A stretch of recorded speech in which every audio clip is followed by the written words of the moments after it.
So I'm having a chat with Shay of Kids in Glass Houses. How are you? I'm very well, thank you. Yeah, yeah, Good. all good.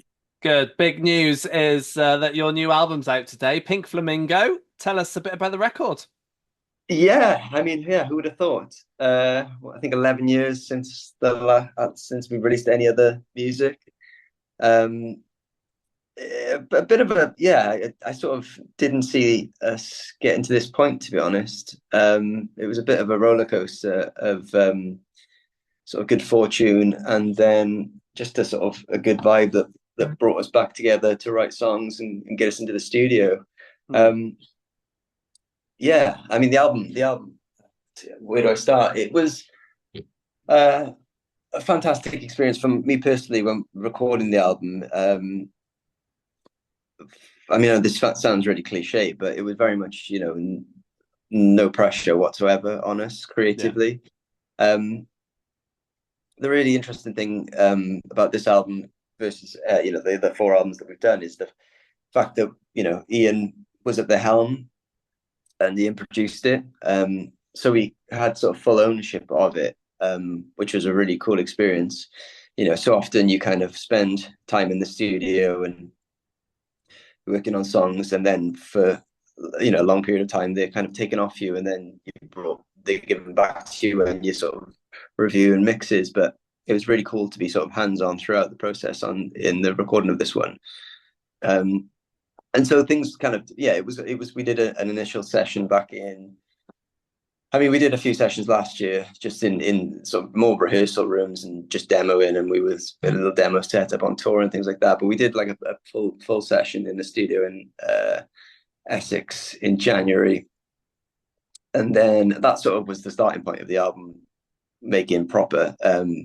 But the songs evolved so much between that point and when they were sort of mixed and mastered, and that process was really cool. It was different though, because I mean, obviously, half the band kind of kind of half the band do live in London, half the band live in Cardiff, and so a Hmm. lot of the work that we were doing was kind of remote, and we were just using technology to to sort of benefit that, which we'd never done before. So much of our other albums were kind of like we just lock ourselves away in a rehearsal space and Yeah.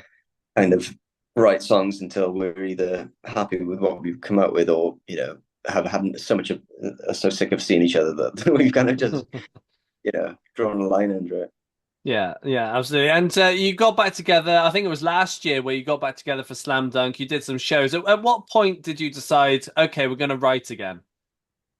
It was an interesting one. So we kind of we got the offer to from the Slam Dunk promoter Ben Ray to come back and play that festival, and it kind of felt really right because it was 15-year anniversary of our first record coming out, and it sort of felt like now or never. But we kind of it was never really. It was very much like, okay, we'll go back into the rehearsal room, and we'll just focus on um these two shows, really. I mean, we never really sort of let ourselves sort of think too much beyond that. But I mean, I think it was really those two shows were just so incredibly successful, and the response from the audience was just it kind of felt.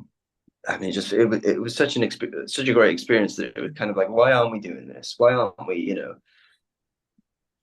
doing this more often, sort of thing? Hmm. Why aren't we actually an active band playing shows anymore? And I think it was generally over time it was a sort of consensus that it was like, well, if we are going to do this, we don't want to just kind of rehash old songs, and if we're going to do this, we're going to do it properly, and we want to find out what Kids in Glass Houses sound like now, and Hmm. I think with all the skills that we've learned over the sort of 10 years that we haven't been a band, as I said, Ian's a very skilled producer. Alid has continued writing songs for the most part of the time that we were broken up, and we've all just, I suppose, and the main thing in terms of this sort of influence our songwriting is the fact that we've all grown up as individuals and matured as individuals, and which has allowed us to sort of communicate a lot better with each other, and I think that really benefits our sort of creative collaborations, whereas before we were kind of a little bit young, a bit immature, and not able to sort of tell each other how we felt, um, yeah, we were just, awkward kids, I suppose, and so it's just really refreshing to kind of have a break from it, grow up a bit, learn some skills, and come back to and do it, write some songs together, and I think it was really nice to see that relationship with the relationship between the band after all those years. It kind of um it was really nice. Yeah, it was really, and I think that's the main thing about being in a band, isn't it? It's just like it's the relationship between you and your friends. Really, it's like it's where it started, and ultimately what the most important part. And I think when relationships do get strained, that's when it just doesn't become fun. So it's nice to kind of grow up a little bit and sort of appreciate each other a bit more, and then go on that creative journey together and produce an album together.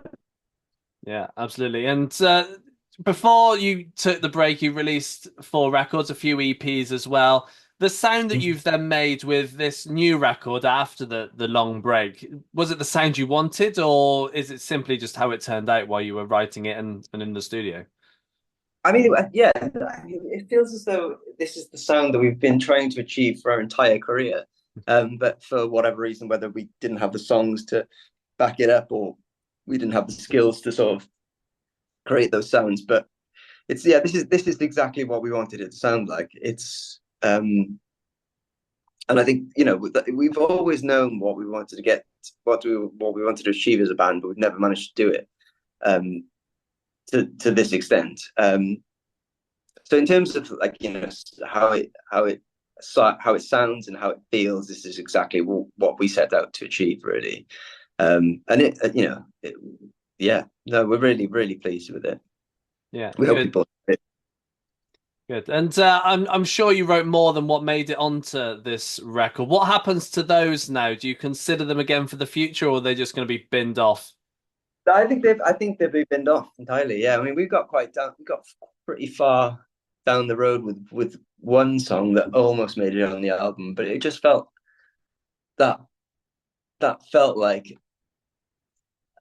just a little bit too. It was just too weak. I mean, it was one of those ones that kind of it served the purpose originally when we were sort of whittling down the tracks after demoing them, and so we did take it to the next stage and we brought it to the studio because we felt that it had a place on the record.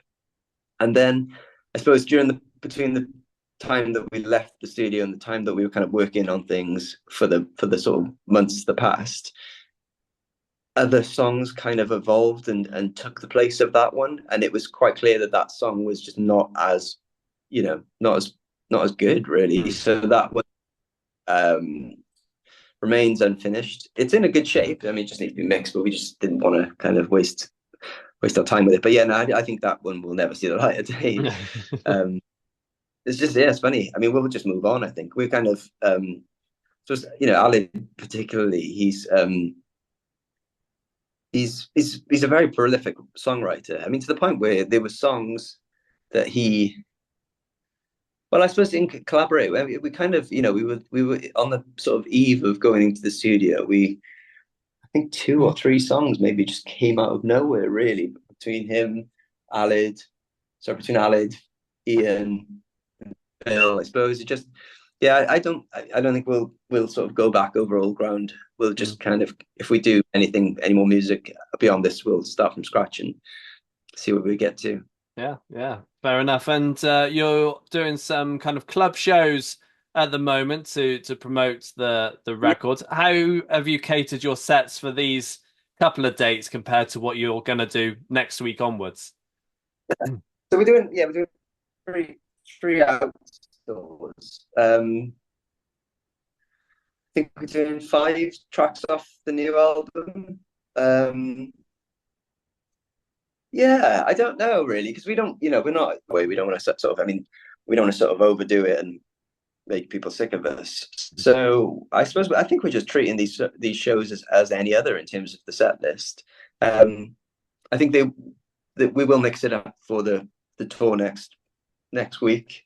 But at the moment, I think we're going in with these ones with 5 songs off the new record. I don't know if we'll play 5 songs off the new record next week, or they might be different songs off the record next week, because we're obviously just really excited because like yeah, last night was the show at Kingston, and that was obviously the first time playing most of those songs live. Bar Theme from Pink Flamingo, and all the other ones it was the first outing of them, so that was kind of cool. So we're really obviously excited to realize those songs live. But I think yeah, we'll see. We haven't yet confirmed what we're doing really, as you can probably tell. Yeah, yeah, absolutely. When do you lock it in place as to what you're going to be playing on the shows next week? I should probably ask the boys actually. We haven't really spoken about it. Yeah, I think I'll finish up on this call and go have a word with them and say, guys, You've just completely forgot about it, and then you're going to rock up to Liverpool we're next pretty. week and go, hang on, what are we playing? What are we playing again? We're a pretty easygoing band, to be fair. We're very low maintenance. Unfortunately, the rest of the boys are really talented musicians, so they don't need a lot of practice time either. Yeah, fair enough. What's your dates next week and the week after are over and done with? You got six in the book. What's happening then for you and the rest of you guys? We literally have nothing else in the diary beyond that tour. So I mean we'll see. We'll see. We just kind of, as I say, with the band now, we just kind of take it one step at a time, I suppose, and see where things go, and see how we're feeling about it. We're not under immense pressure to do anything really, or so just we'll see what comes up, see how we feel. We've all got um, pretty full on lives, so we don't we kind of want to keep this quite special and quite we don't want to sort of make ourselves sick of being in the band. We just kind of want to do it on nice occasions and with what. Make sure you don't fall out. Yeah. So 2020, so 2025 then, are you hoping to get back in the studio, do some writing, do some more shows? Is that kind of the idea at the moment? I'd love to tell you that we honestly haven't got. I mean, I suppose this album is day one, so we aren't thinking anything beyond this. The album should come out today, so we literally haven't had any conversations regarding even anything beyond this. It's such a weird, yeah. I mean, the obvious thing would be, let's keep writing and keep doing some music, but we haven't discussed that yet. It's sort of let's as I say, one step at a time. Yeah, you're still trying to sort out next week first. Yeah, gotta get this together, man. Shay, it's been a pleasure having a catch up with you. No, thank you, man. That was lovely.